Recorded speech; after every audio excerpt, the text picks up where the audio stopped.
بسم الله الرحمن الرحيم. الحمد لله رب العالمين، الصلاة والسلام على رسوله الكريم. أشهد أن لا إله إلا الله وحده لا شريك له، وأشهد أن محمدا عبده ورسوله، نبينا محمد صلى الله عليه وسلم. رب اشرح لي صدري ويسر لي أمري واحلل عقدة من لساني يفقهوا قولي. ربنا زدنا علما، اللهم فقهنا في الدين، اللهم فقهنا في الدين، اللهم فقهنا في الدین۔ السلام علیکم ورحمۃ اللہ وبرکاتہ۔ امید ہے سب لوگ خیریت سے ہوں گے۔ اللہ تبارک و تعالی ہمارے وقت قبول فرمائے۔ نئے سبق کا آغاز کر لیتے ہیں۔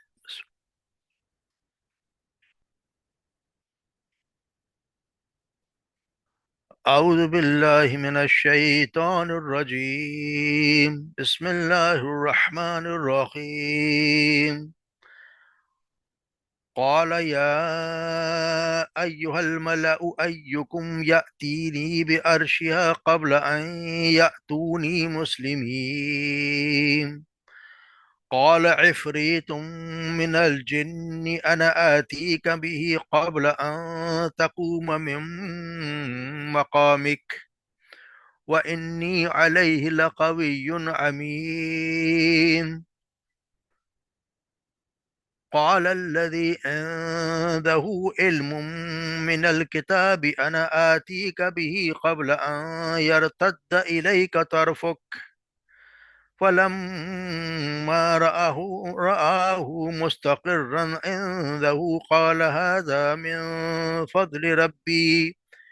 ليبلوني أأشكر أم أكفر ومن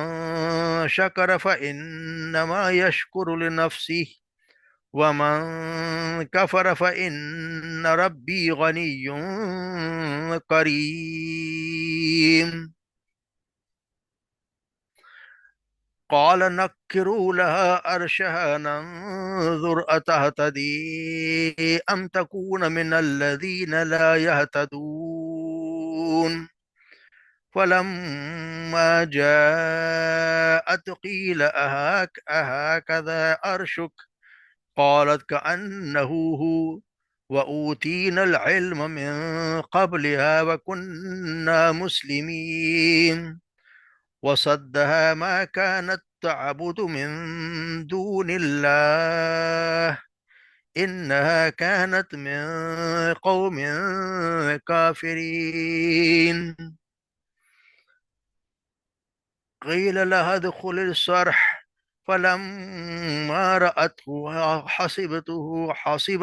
ججة وكشفت عن ساقيها قال إنه صرح ممرد من قوارير. قالت رب إني ظلمت نفسي وأسلمت مع سليمان لله رب العالمين.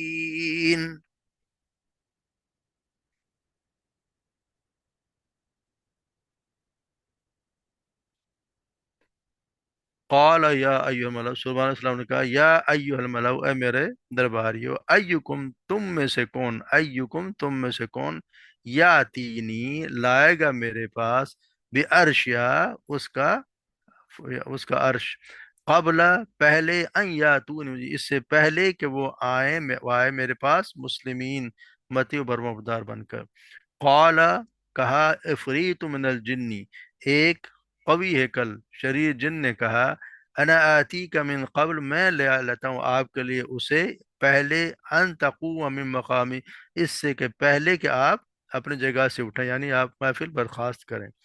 وانی اور بے شک میں علیہ اس پر لقوی قوی ہوں، طاقت رکھتا ہوں، وہ امین اور امانت دار ہوں۔ قال الذی عنده علم من الکتاب اور کہا اس شخص نے یا اس نے جس کے پاس، جس کے پاس تھا، علم من الکتاب کا علم، انا آتی کبھی قبل میں لاتا ہوں اسے آپ کے لیے، قبل اس سے پہلے، ان یرتد الیک کا طرف اس سے پہلے کہ آپ اپنی پلک جھپکیں، اس سے پہلے کہ اپنی نظر پھرائیں۔ فلما پس جب رآہ اس نے دیکھا اسے، مستقرن عندہ کہ رکھا ہوا ہے، وہ رکھا ہوا عندہ اس کے پاس، قالا تو انہوں نے کہا، ھذا من فضل ربی یہ میرے رب کا فضل ہے۔ لیبلونی، تاکہ وہ آزمائے مجھے آزمائے۔ اشکر، کیا میں شکر ادا کرتا ہوں، یا اکفر، یا میں ناشکری کرتا ہوں۔ شکر کے مقام جب کفر آئے گا تو وہ ناشکری ہوگا۔ ومن شکرا، اور جس نے بھی شکر ادا کیا، فَإِنَّمَا، تو در حقیقت وہ یشکر لنفس، وہ اپنی ذات کے لیے، اپنی ذات کے شکر ادا کرتا ہے۔ وَمَن کفر، اور جس نے ناشکری کی، فَإِنَّ رَبِّي غَنِيٌّ کریم، تو بے شک میرا رب وہ تو غنی ہے، وہ تو کریم ہے، اس کو کوئی، وہ تو بے پرواہ ہے۔ قال نکرو، انہوں نے صلی اللہ علیہ وسلم نے کہا نکرو لہا، کہ تبدیل کر دو اسے، عرش، اس کے عرش کو، ننظرو، کہ پھر ہم دیکھیں، اتحتدی، کیا وہ ہدایت یافتہ، ایسا ہدایت حاصل کرتی ہے، ام تکون من الذین، یا وہ ہے ان لوگوں میں سے، الذین لا یہد، جو ہدایت حاصل نہیں کرتے۔ فلما جات، جب وہ آئی ان کے پاس، قیل، اسے کہا گیا، اہا کذا، کیا یہی ہے عرشک، کیا اسی طرح کا ہے تمہارا، اہا کذا، یعنی اسی طرح کا ہے عرشک، تیرا تیرا جو ہے عرش اسی طرح کا ہے۔ قالت، اس نے کہا، کأنہو، گویا کہ وہ ہوا وہی ہے، گویا کہ وہ وہی ہے۔ وَأُوتِينَا الْعِلْمَ، اور ہمیں تو علم دے دیا گیا تھا، من قبل، اس سے پہلے، یعنی ہم اس سے پہلے ہی جان گئے تھے، وَكُنَّا مُسْلِمِينَ، اور ہم ہیں فرما بردار، ہم اسے فرما بردار ہیں۔ فصدها، پس روکا ہوا تھا اسے، ما کانت تعبدو، اس نے جس کی وہ عبادت کرتی تھی، کانت تعبدو، جس کی عبادت کرتی، من دو اللہ کے سوا، انہا کانت، بے شک وہ تھی، من قوم کافر، کافر قوم سے۔ قیل لها ادخلی السرح، اس سے کہا گیا، ادخلی، تو داخل ہو جاؤ، سرح، محل میں۔ فلما، پس جب، رأت ہو، اس نے دیکھا اسے، حسبت ہو لجتن، تو اس نے گمان کیا اسے، لجتن، گہرا پانی، لجتن کہتے ہیں بہت گہرے پانی کو۔ وکشفت، اور اس نے کھول دی، ان ساقیہا، اپنی پنڈلیاں، یعنی اس کے اوپر، تو اس نے اپنا جو بھی کچھ پہنا کپڑا، اس نے اس کپڑے کو اٹھا دیا۔ قال انہو، تو کہا اس نے، انہو، صلی اللہ علیہ وسلم نے کہا، انہو، بے شک یہ، سرح، محل ہے، ممرد من القواریر، جو جڑا گیا ہے، دیکھیے، شیشوں کا، شیشے سے جڑا گیا ہے۔ قالت، اس نے کہا، رب انی ظلمت نفسی، اس نے کہا، اے میرے رب، بے شک میں نے ظلم کیا اپنے نفس، اور واسلمت، اور میں ایمان لائی، فرمانبردار ہوئی، مع سلیمان علیہ السلام کے ساتھ، للہ، اللہ ہی کے لیے، رب العالمین، جو سب جہانوں کا رب ہے۔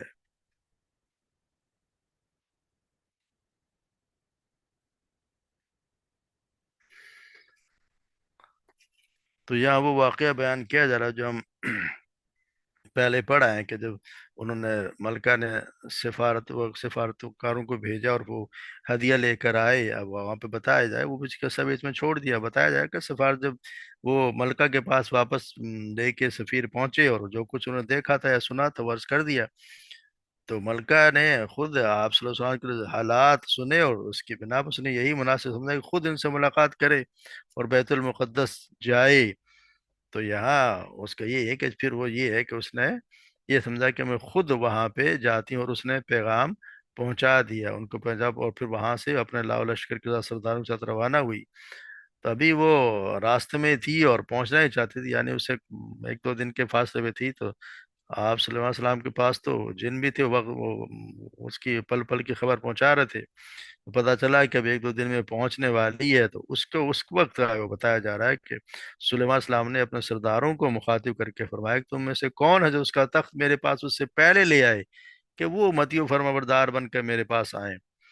سلیمان السلام کا مقصد اس سے یہ تھا کہ جب وہ یہاں پہنچے اور اپنے تخت کو موجود پائے، تو اسے معلوم ہو کہ اللہ تعالیٰ اپنے نبیوں کو کیسی غیر معمولی قوتیں عطا فرما دیتا ہے، تاکہ اسے یقین ہو جائے کہ واقعی اللہ کے نبی ہوں، اور اس کا امتحان بھی ہو جائے کہ کچھ تبدیلی کے بعد اپنا تخت پہچانتی ہے یا نہیں۔ تو یہاں اس کو یہ بتایا کہ پھر اس کو یہاں پہ انہوں نے جب کہا، تو ایک قال عفریت من الجن، ایک جن، یعنی ان میں سے طاقتور، بہت طاقتور بھی تھا، اور اس جن نے کہا کہ میں تیرے پاس لے آؤں گا اس سے پہلے کہ آپ اپنی جگہ سے اٹھیں، یعنی کہ اپنی محفل برخاست کریں، اس سے پہلے میں وہ لے آؤں گا آپ کے پاس اور میں اس سے میں لقوی عظیم، میں اس کی طاقت اور امین بھی ہوں، یعنی میں اس کے امانت دار بھی ہوں۔ لگتا ہے کہ اس کے کچھ شاید اس کی شہرت اچھی نہیں تھی، اس لیے اپنے آپ کو بتایا کہ میں اس میں سے کوئی ہیرے جواہرات چراؤں گا نہیں، اور آپ کے پاس میں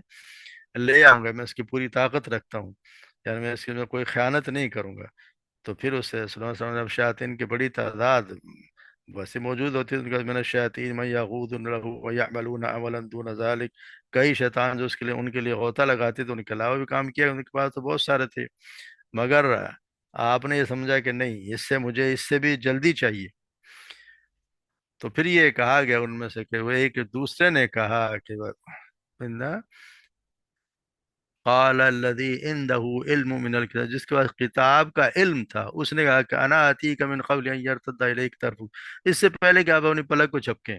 اس سے پہلے میں آپ کے پاس اس کو لے آتا ہوں۔ اور جیسے انہوں نے اسے اپنے پاس رکھا ہوا دیکھا، یعنی جیسے آپ پلک جھپکی تو ان کے پاس رکھا ہوا تھا، تو انہوں نے کہا کہ قال هذا من فضل، انہوں نے کہا کہ یہ میرے رب کا فضل ہے، اور اس نے یہ اس لیے کیا کہ تاکہ میں وہ دیکھے کہ میں شکر ادا کرتا ہوں یا کہ کفر کرتا ہوں۔ تو یہ ایک شخص جس کے پاس کتاب کا علم تھا، اب یہ کون تھا، کتاب کا علم کیا تھا، کس کے پاس تھا، اس کی قرآن و حدیث میں تو کوئی تفصیل ملتی نہیں ہے کہ وہ کون تھا، کیونکہ قرآن و حدیث میں تو اس کی کوئی تفسیر ہے نہیں، بس اللہ تعالیٰ نے بتا دیا، تو جب اللہ تعالیٰ نے جیسا کہہ دیا ویسا ہی ہے۔ اب لوگ اپنے پہ اندازے لگاتے ہیں کہ یہ کون تھا اور کیسا شخص تھا، مگر زیادہ اندازہ یہی ہے کہ وہ بھی شاید جنوں میں سے کوئی دوسرا شخص تھا، کیونکہ ان کے پاس تو بہت سارے تھے، کیونکہ جن جو ہے وہ ان کے پاس ایک جگہ سے دوسری جگہ پہنچنا بڑا تیزی سے چلے جاتے ہیں، جس طرح وہ ایک جگہ سے دوسرا منتقل ہوتے ہیں، جیسے آسمان سے دنیا کے آسمان کی طرف وہ چڑھتے ہیں اور فرشتوں کی باتیں سننے کے لیے پہنچ جاتے ہیں، اتنی تیزی سے نہ تو کوئی انسان جا سکتا ہے نہ کوئی پرندہ۔ تو آج کل تو طیارے بھی اس سے اتنی جلدی کاروائی نہیں کر سکتے، کیونکہ وہ اس کو بھی چاہیے، کیونکہ وہاں سے کہتے ہیں کہ وہاں سے جو فاصلہ صبا سے لے کے اور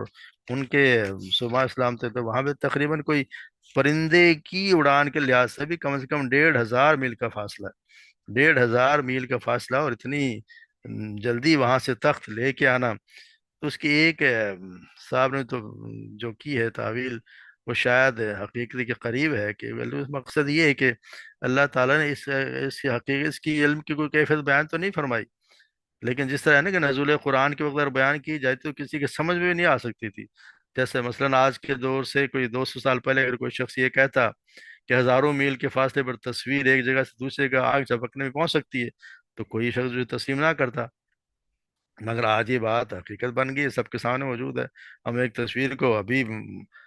پوسٹ کرتے ہیں اور فوراً دوسری جگہ پہنچ جاتی ہے، ہزاروں میل امریکہ پہنچ جائے، جہاں پہنچائیں گے ادھر پہنچ جائے گی۔ اسی طرح سلیمان السلام کے پاس بھی کسی سردار کے پاس وہ علم تھا جس سے کوئی مادی وجود بھی آنکھ جھپکنے میں ہزاروں میل کے فاصلے سے منتقل ہو سکتا تھا۔ آج کل سائنسدان اس کے لیے سر توڑ کوشش کر رہے ہیں، مگر معلوم ہوتا ہے کہ یہ نعمت خاص سلیمان السلام کے ساتھ ہی خاص تھی، کیونکہ انہی کی دعا تھی کہ رب اغفر لی وہب لی ملکا لا ینبغی لأحد من بعدی، اے میرے رب مجھے بخش دے اور مجھے ایسی بادشاہی عطا فرما جو میرے بعد کسی کے لائق نہ تھی۔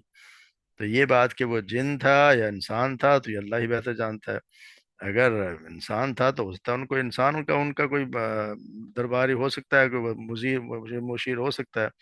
مگر یہ کہ ان کی سلطنت کی عظمت ہر عالم مسلم ہے، تو ان کے پاس جو بھی کوئی شخص تھا وہ اس کے پاس کوئی علم تھا، اور وہ کہتے ہیں کہ شاید اس کے پاس وہ علم بھی تھا جو سلیمان علیہ السلام کے زمانے میں جو ہاروت اور ماروت جو دو فرشتے آئے تھے اور وہ ان کے بعد علم سکھایا کرتے تھے، تو اس کے کتاب کے علاوہ بھی ان کا کوئی علم تھا، اللہ کے نام کا کوئی علم تھا، جو بھی بہرحال تھا، اس کی وجہ سے وہ ایک جگہ سے تخت کو فوراً ان کے پاس وہ پہنچ گیا۔ تو اس میں تعجب کی بات نہیں، اللہ تبارک و تعالیٰ جس کے پاس جو دے دے اختیار اس کے پاس پہنچ جاتا ہے۔ مقصد یہ ہے کہ جب ان کو آ گیا تو قال هذا من فضل، ان کا کہ میرے فضل رب کا فضل ہے، انہیں کوئی تکبر نہیں کیا، کوئی گھمنڈ نہیں کیا کہ دیکھو میں کیسے میری بات صحیح ہے کہ کہاں سے ہزاروں میل سے میرے پاس سیکنڈوں میں ایک جو ہے وہ تخت اس کا آ گیا، اور یہ کہ لیبلو علی ان اشکر ام اکفر، کہ یہ میں دیکھوں کہ اللہ تبارک و تعالیٰ مجھے آزمانا چاہتا ہے کہ میں اس کو دیکھ کے شکر ادا کرتا ہوں یا کہ کفر کرتا ہوں، یعنی ان کا میرے دیکھتا ہے اللہ تبارک و تعالیٰ کرتا ہے کہ میں شکر گزاری کرتا ہوں یا ناشکری کرتا ہوں، اور پھر جو شکر کرے وہ اپنا ہی نفع کرتا ہے، اور جو نا شکری کرے وہ اپنا ہی نقصان کرتا ہے۔ اللہ تبارک و تعالیٰ تو بندوں کی بندگی سے بے نیاز ہے، اور خود وہ بندوں سے بھی اس کی عظمت کسی کی محتاج ہے ہی نہیں۔ اس کا اللہ تبارک و تعالیٰ تو کوئی کسی کا محتاج ہے ہی نہیں۔ دوسرے وہ فرمایا نا کہ وَمَنْ عَمِلَ صَالِحًا فَلِنَفْسِهِ، جو نیک عمل کرتا ہے اپنے لیے، اور جو برائی کرتا ہے اپنے لیے کرتا ہے۔ اور جیسے کہ نیکی کرتے ہیں وہ اپنے لیے کرتے ہیں، اچھائی جمع کرتے رہتے ہیں۔ جس طرح سید موسیٰ علیہ السلام نے اپنی قوم سے فرمایا تھا کہ تم اور روئے زمین کے سب انسان بھی اگر اللہ سے کفر کرنے لگو تو اللہ کا کچھ نہیں بگاڑو گے، وہ غنی ہے اور حمید ہے۔ اسی طرح ہم آپ صلی اللہ علیہ وسلم کے بھی ایک حدیث قدسی ہے، حدیث قدسی میں جو اللہ تبارک و تعالیٰ کا ڈائریکٹ فرمان، اللہ تعالیٰ کے الفاظ اللہ تبارک و تعالیٰ کے ہوں، اور زبان آپ صلی اللہ علیہ وسلم کی سے ادا ہوئے، مگر وہ جس طرح وہی ہوتی ہے، مگر اب وہی ہے جو وہ تدوین وہ پڑھی جاتی ہے، اس کی تلاوت کی جاتی ہے، اور وہ پڑھی نہیں جاتی،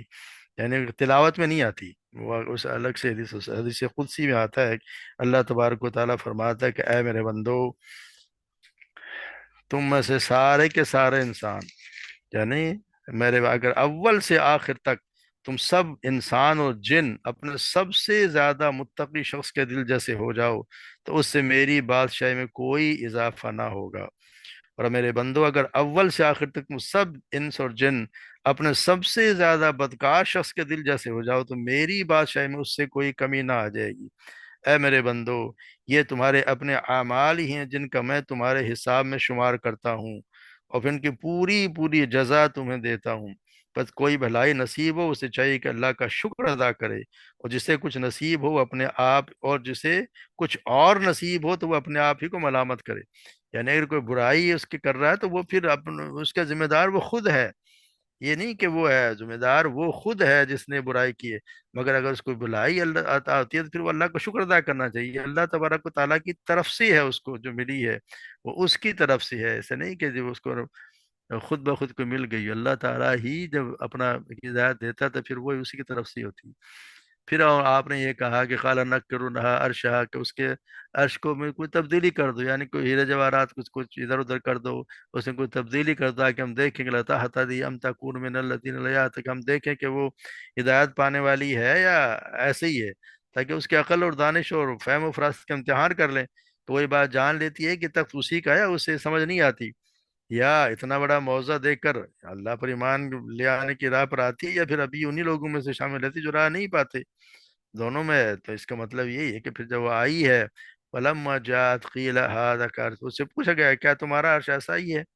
یعنی تمہارا تخت جو ہے وہ ایسا ہی ہے؟ تو اس نے کہا کہ یہ تو گویا وہی ہے، اور ہم اس سے پہلے علم دیے گئے تھے، ہم فرما بردار ہیں۔ جب یعنی ملکہ سبا جب آئی ہے تو سلیمان صاحب نے پوچھا کیا تیرا تخت ایسا ہی ہے؟ یعنی انہوں نے یہ نہیں کہا کہ تیرا تخت یہ ہے، کیا ہے تمہارا، یہ تمہارا، یہ تمہارا تخت ہے، کیونکہ اس سے جواب کا بھی اشارہ ہو جاتا ہے، اور وہ کہہ دیتی کہ ہاں یہ میرا ہی تخت ہے۔ اس کو جو آپ نے پوچھا کہ یہ جو تخت ہے وہ جو تمہارا تخت ایسا ہی ہے، تو اس کا جواب بھی بڑی عقل مندی سے ظاہر ہوتی ہے اس میں بھی۔ وہ کہتی ہے کہ ہاں میرا تخت ایسا ہی ہے۔ اگر یہ کہتی کہ ہاں میرا تخت ایسا ہی ہے تو ثابت ہو جاتا ہے کہ اس نے اب تک تو نہیں پہچانا، اور اگر یہ کہتی کہ یہ وہی ہے جو شناخت بدلنے کی وجہ سے ایسا کہنا مشکل تھا، اس سے اس نے تھوڑے سے شک سے الفاظ کہا دیے تو گویا وہی ہے، اس طرح وہ اس نے اپنا یعنی دونوں چیزیں ظاہر کر دی کہ ہاں لگتا تو وہی ہے۔ کہا تھا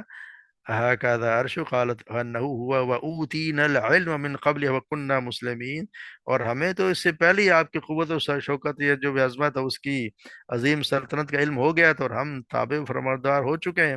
اسی لیے آپ کی خدمت میں حاضر ہو گئے۔ تو یعنی کہ اس نے ان کی آپ تابع داری کا اعلان اس نے کر دیا۔ پھر یہ کہا گیا وَصَدَّهَا مَا كَانَتْ تَعْبُدُ مِن دُونِ اللَّهِ، اسے اس نے روکا جس کی وہ پرستش کرتی تھی، یعنی کہتے ہیں کہ شیطان کی کہہ دیں یا سورج کی کہہ دیں، اس نے اس کو روکا ہوا جس کی وہ پوجا کیا کرتی تھی۔ یعنی اتنا اگر بڑا معجزہ دیکھنے کے بعد ایمان لانے سے روکا تو اسی نے روک دیا، اللہ کے سے جس کو اللہ کے سے معبود بنائے بیٹھی تھی، اور اس پہ چھوڑنے پر تیار نہ تھی، اس کی سورج پرستی پہ جمنے کی وجہ سے اس کی ہردمی نہ تھی، بلکہ وجہ یہ تھی کہ وہ کافر قوم میں سے تھی۔ یعنی وہ اس وجہ سے تھی کہ اس کے باپ دادا یہ کام کرتے آئے تھے، انہا کانت من قوم کافرین، وہ اس یعنی انکار کرنے والے اس لوگوں میں سے جو کافر قوم تھی، یعنی اس کی ہر درمی نہیں تھی، یہاں تو ہر درمی اگر ہوتی تو اتنی بڑی وہ ملکہ تھی، اور یہاں فوراً وہ کس طرح مان لیا تھی، مگر اس کے جو آنکھیں کھل گئیں جب اس نے دیکھ لیا کہ یہ سب کچھ ہو گیا ہے، اور جب اس نے یہ بھی دیکھا، آگے آ رہا جیسے آتا ہے کہ جب اسے کہا گیا کہ محل میں داخل ہو جاؤ، جب اس نے دیکھا کہ اس نے اس کو گہرا پانی سمجھا، اور اس نے اپنی کپڑے کو اوپر اٹھا لیا، پنڈلیاں اس کے یعنی وہاں تک کپڑا لے کے کہ گیلا نہ ہو جائے، تو یہاں اسے پتہ چلتا ہے کہ جب اس سے جب اس نے اس کو سمجھ آ گئی، یہ آخری چیز تھی جس نے ملکہ کی آنکھیں کھول دی۔ پہلی چیز تو ہم دیکھتے ہیں کہ سلیمان علیہ السلام کا خط تھا، اس کا عجیب و غریب طریقے سے پہنچنا تھا، جس سے وہ اسے تابع فرمودار ہو کر حاضر ہونے کا حکم دیا گیا۔ دوسری چیز آپ سلیمان علیہ السلام کا اس کی پیش قیمت جو تحفے تحائف تھے ان کو واپس کر دینا تھا، اور لشکر کشی کی دھمکی تھی۔ تیسری چیز جو اس نے دیکھی کہ 1500 میل کے فاصلے سے اس کے تخت کا اس کے پہاڑنے سے پہلے ہی پہنچ جانا تھا۔ اور پھر اس نے جو ابتدائی ملاقات کی اور گفتگو کے بعد سلیمان علیہ السلام کے محل میں چلنے کے لیے کہا گیا، جب اس نے صحن کو دیکھا تو سمجھے کہ یہ تو گہرا پانی ہے، اس نے اپنی پنڈلی سے کپڑا اٹھا لیا، جیسے کہ گہرے پانی سے گزرنے والا اپنے پانچے چڑھا لیتا ہے، کیونکہ وہ اس کے پانی تھا، اور اس کے اوپر شیشے کا فرش تھا، جس کی بناوٹ ایسی کہ شیشے کی بجائے گہرا پانی دکھائی دیتا تھا۔ جب اس نے دیکھا کہ اتنا زبردست محل، اور یہ اس کے ٹھاٹ بات، اوپر سے پرندے، ان پرندوں نے سایہ کیا، اور جن اس کے تابع فرمانبردار ہیں، جب اس نے سب کو دیکھ لیا، تو پھر اس کو آپ صلی اللہ علیہ وسلم نے جب اس نے سب اندازہ ہو گیا کہ اس پہ تو میں جس پہ ناز کرتی ہوں، اس کو میری میں تو اس کے مقابلے میں کچھ بھی نہیں ہے، یہاں جو اس کے حساب سے تو یہاں پہ بہت زیادہ تھا، تو یہاں اس کے مقابلے میں بہت کچھ تھا، یعنی جتنا سید عبد القادر رحمہ اللہ علیہ فرماتے ہیں، اسے اپنی عقل کا قصور، یا سلیمان علیہ السلام کی عقل کا کمال معلوم ہوا، سمجھی کہ دین میں تو یہ سمجھتے ہیں وہی صحیح ہے، یعنی جو کچھ یہ سمجھ رہے ہیں، کیونکہ یہاں وہ جب اس نے دیکھا کہ اتنا کچھ ہونے کے باوجود بھی سلیمان علیہ السلام جو ہیں وہ اللہ کا شکر ادا کرتے ہیں، ہر چیز پہ اللہ ہی کو اس کا سمجھتے ہیں کہ سب کچھ اللہ کا عطا کرتا ہے، اپنا کوئی نہ ان میں کوئی غرور ہے نہ کوئی اور ہے۔ جب اس نے یہ دیکھا تو قال انہ سرح ممرد، اور اس کو بتایا گیا کہ یہ تو شیشے کا بنا ہوا محل، جس میں شیشے کا بنا ہوا محل ہے۔ پھر ان خیر قالت اے رب انی ظلمت نفسی اسلمت مع سلیمان للہ رب العالمین، وہ نے صاف کہہ دیا کہ میں اللہ پر، اس اللہ پر جس پہ سلیمان السلام کے ساتھ ایمان لاتی ہوں، اور میں اس پہ ان پہ یعنی کہ اس پہ میری جب تک میں اس سے توحید کے آغائی کا ذریعہ بن گئی یہ ساری باتیں اس کے لیے، تو اس میں یہی پتہ چلتا ہے کہ اس نے جب یعنی جس شرک میں مبتلا تھی وہ اپنی آبائی کہتے ہیں تقلید کی وجہ سے، آبا و اجداد کی کتنے کی وجہ سے، جب اس نے اپنے آنکھوں سے دیکھ لیا سب کچھ، اور صلی اللہ علیہ السلام کو بھی ان کو دیکھ لیا، تو پھر وہ ان کے ساتھ اللہ تبارک و تعالیٰ پر ایمان لے آئی، اور اس کی مکمل فرما بردار بن گئی۔ تو یہاں ایک جب انسان کو اگر ہٹ دھرمی نہ کرے اپنے ضدوں کے، فرعون کو ہم دیکھتے ہیں کہ وہ اپنی صرف غرور و تکبر اور ہٹ دھرمی سرکشی کی وجہ سے بڑا رہا، حقیقت اسے بھی معلوم تھی، مگر یہاں اس کو ملکہ کو جو حقیقت معلوم ہو گئی تو اس نے کوئی دیر نہیں لگائی، فوراً ہی وہ ایمان لے آئی، اور آپ کے تابع فرمدار ہو کے اللہ تبارک و تعالیٰ پہ وہ ایمان لے اور مسلمان بن گئی۔ تو ہمیں بھی یہی کوشش کرنا جہاں اگر ہم سے کوئی غلطی ہو، اللہ تعالیٰ اللہ کا یہ بڑا احسان ہے کہ ہمیں مسلمان گھروں میں پیدا کیا، اور ہمارا ایمان تو یقیناً ہے اللہ پر بھی ہے، غیب پر بھی آپ صلی اللہ علیہ وسلم کی بات مانتے بھی ہیں، لیکن ہمیں ایسا ایمان نصیب ہو کہ ہر بات کو مانا جائے، ہر بات کو جو ہمیں ملے کہ آپ صلی اللہ علیہ وسلم کی طرف سے ہے، تو پھر ہمارے نفس کا اس کے مقابلے میں کوئی اختیار ہونا نہیں چاہیے۔ جب اس بات کا پتہ چل جائے کہ اللہ کا فرمان اور آپ صلی اللہ علیہ وسلم کا فرمان ہے، اور یہ آپ کی سنت ہے، اس کے پھر ہمیں ہر بات کو، دوسری چیز کو چھوڑ دینا چاہیے، وہ چاہے ہمیں کتنی ہی پیاری ہو، یا ہمیں کسی صاحب نے کہی ہو، کیونکہ آپ صلی اللہ علیہ وسلم فرمان کے مقابلے میں کسی کو کوئی حیثیت ہے نہیں، قرآن ان پہ اترا ہے، اللہ تبارک و تعالیٰ کے فرامین انہی کے ذریعے ہم تک پہنچے ہیں، ان کے زبان سے ہر لفظ جو بھی نکلا ہے وہ حکم کا درجہ رکھتا ہے، کہ قرآن میں ہے نا کہ جس نے کہ آپ صلی اللہ علیہ وسلم کی بات کا پتہ چل گیا، اور جو انہوں نے فیصلہ کر دیا، اس کے مقابلے اگر کوئی تھوڑا بہت اپنے دل میں اس کے مقابلے میں کوئی تھوڑا بہت بھی تردد بھی کرے، یا سمجھے کہ وہ غلط ہو گیا تو اپنے پھر ایمان کی خیر بنائے، پھر تو اس کو سوچنا ہے مومن بھی ہے کہ نہیں ہے۔ تو اللہ تبارک و تعالی ہمیں بھی ایسا ایمان نصیب فرمائے کہ ہم آپ صلی اللہ علیہ وسلم کی اطاعت کریں، کہ ہمیں حکم یہی دیا گیا ہے، اور یہ بھی حکم دیا گیا ہے کہ آپ صلی اللہ علیہ وسلم کی زندگی ہمارے لیے نمونہ ہے۔ وہ جہاں جہاں وہ نمونہ ہمیں ملے اسی کے مطابق اپنے آپ کو ڈھالنا چاہیے، کوشش کرنی چاہیے کہ ہمارے سارے معاملات میں، ہمارے زندگی کے ہر ہر لمحے میں اللہ تبارک و تعالی ہمیں وہی چیز عطا فرمائے جو اللہ ہی کے لیے ہو، خالص اللہ کے لیے، اور آپ صلی اللہ علیہ وسلم کے فرمان کے مطابق ہو، اسی میں کامیابی ہے۔ اور جو کامیاب اس دن جہنم سے بچا لیا گیا، اور وہی بچایا جائے گا جس کے اعمال خالص اللہ کے لیے ہوں گے اور سنت کے مطابق ہوں گے۔ اللہ تبارک و تعالی ہمیں انہی لوگوں میں شامل کرے، ہمیں برائیوں سے بچائے، ہر قسم کی نیکی کی توفیق دے۔ اور آگے رمضان کا مہینہ ویسے بھی آ رہا ہے، تو رمضان میں تو نیکیوں کے بہت کئی گنا بڑھا کے اللہ تبارک و تعالی ہمیں ثواب دیتے ہیں، تو اس میں زیادہ سے زیادہ قرآن مجید پڑھیں، زیادہ سے زیادہ تلاوت کریں، زیادہ سے زیادہ ذکر و اذکار کریں، اللہ تعالیٰ سے ہر چیز مانگیں، اس مانگنے کوئی یار نہیں، جو بھی تم آپ کو جس کو بھی ضرورت ہو ہر چیز اسی سے مانگنی چاہیے، اس کے سوا کسی کے آگے ہاتھ پھیلانے کی کوئی ضرورت نہیں۔ اللہ تبارک و تعالی ہمیں اپنے دین پہ چلائے، ہمیں اپنی باتوں کے مطابق اس پہ عمل کرنے کی توفیق عطا فرمائے۔ وما علینا الا البلاغ۔